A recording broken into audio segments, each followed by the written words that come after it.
Imagine getting a certified letter stamped with a big, bold urgent across the top. You open it and your heart drops. It's a bill for $50,000 in penalties from a homeowners association you've ever even heard of. Not only that, but it's threatening to foreclose on your home if you don't pay immediately. That's exactly what happened to me. I was staring at this piece of paper, completely stunned. I knew for a fact I had never signed any HOA agreement. My property wasn't even in a subdivision. Yet, here was a formal notice referencing bylaws and violation codes that seemed to come out of thin air, threatening to take my house. My first thought was that this had to be some kind of mistake. But then I talked to my neighbors. A few of them had received similar threatening letters, and some had even paid smaller amounts just to make the problem go away. Fear is a powerful motivator. That's when I knew this was serious. I drove straight down to the county recorder's office. I had to see for myself. And there it was, an official lien filed against my home by an organization calling itself the Meadow Ridge HOA. I searched the public registry records, and guess what? No such legitimate association existed. Someone had managed to create paperwork that looked just convincing enough to get past a busy clerk. They had just made a very, very big mistake. I immediately called a real estate attorney. She took one look at the documents and just slowly shook her head. The lien was a complete sham. It had no legal authority, it was missing all the required disclosures, and the board signatures on it looked suspiciously forged. We didn't waste a second. We filed an emergency motion to get the lien thrown out, and at the same time, she started preparing a civil lawsuit for damages. This fake HOA had already done real harm. Their bogus lien had completely stalled my application to refinance my home. That kind of financial interference has real measurable legal consequences, and we were ready to fight. Within days, the court scheduled an expedited hearing. The representative from the so-called HOA showed up looking smug, confidently claiming they had the right to enforce rules in the neighborhood. The judge, however, was all business. He asked them to produce the recorded covenants that specifically tied my property to their association. All they could come up with were some generic templates that didn't even have my property's legal description on them. It was pathetic. Then it was my attorney's turn. She presented certified boundary maps that clearly showed my lot was completely outside their jurisdiction.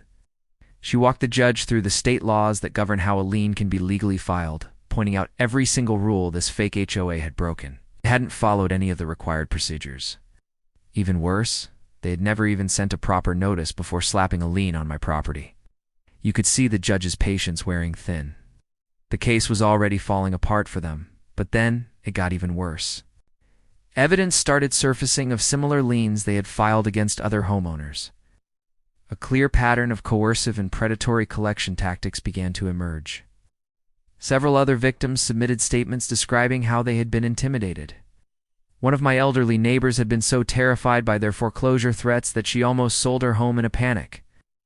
The whole atmosphere in the courtroom shifted. This wasn't just a simple dispute anymore. It was turning into a full-blown investigation. The judge didn't hesitate. He ordered the lien on my home to be removed immediately. Then, he turned his attention to the damages they had caused. The delay in my refinance had already cost me a significant amount in interest penalties. The legal fees to defend myself against this baseless claim were piling up. And having a fraudulent lien recorded against your property does serious damage to your credit and reputation. My attorney stood up and requested not just compensatory damages to cover my losses, but also punitive damages to send a clear message that this kind of behavior will not be tolerated. The defendant's lawyer tried to argue it was all just a simple administrative misunderstanding. But that lie fell apart when my attorney produced their internal emails, which we had obtained through a subpoena. The emails showed them openly discussing how to use these liens as leverage to scare homeowners into quick, cheap settlements. That was the nail in the coffin. The judge allowed our civil suit to proceed to trial. Once the story hit the local news, everything snowballed. More and more homeowners in the area started checking their property records and discovered identical, fraudulent liens on their own homes. The county launched its own investigation into the fraudulent filings. The fake HOA, now feeling the heat, tried to make it all go away. At mediation, they offered to quietly withdraw all their claims. We refused. This was no longer just about a mistaken bill. This was about justice. We wanted full restitution for everyone affected. Our legal team's discovery process uncovered a treasure trove of deceit.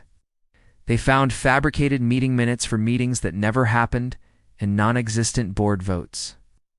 We looked at their bank records and found that all the money they had collected from scared homeowners was being deposited directly into private bank accounts. This wasn't an HOA, it was an extortion ring, plain and simple.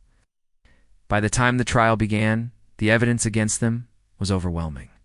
We had experts testify about all the legal requirements for a valid lien, none of which they had met. County clerks came in and explained how the fraudulent filings had managed to slip through the cracks initially. But the most powerful testimony came from the victims themselves. They described the immense emotional distress and fear caused by the constant threats of losing their homes. The defense lawyers struggled, trying repeatedly to justify an authority that never existed. The jurors were completely engaged. You could see them carefully examining the forged signatures side by side with real ones. They watched the timeline charts my attorney had prepared, which methodically mapped out the coordinated filing of these fake liens across the neighborhood. After all the evidence was presented, the jury didn't need long to deliberate. They came back with a unanimous verdict. They awarded me the full $50,000 in damages, the same amount the fake HOA had tried to extort from me.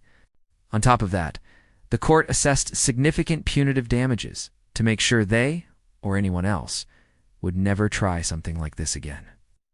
They were ordered to pay all court costs and attorney fees, and the fraudulent lien was permanently expunged from my record.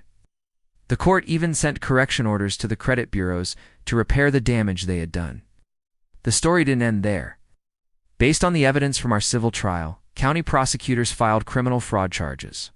The court froze their assets to prevent them from misusing any more of the money they had collected. The whole ordeal was a wake-up call for our neighborhood. We organized a legitimate, transparent homeowners association with strict bylaws, drafted with proper legal oversight. We held educational meetings to teach residents how to verify documents and protect their property rights.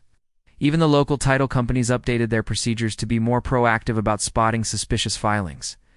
The fake HOA president eventually tried to offer some half-hearted public apologies, but after months of intimidation and fear, very few people were willing to accept them.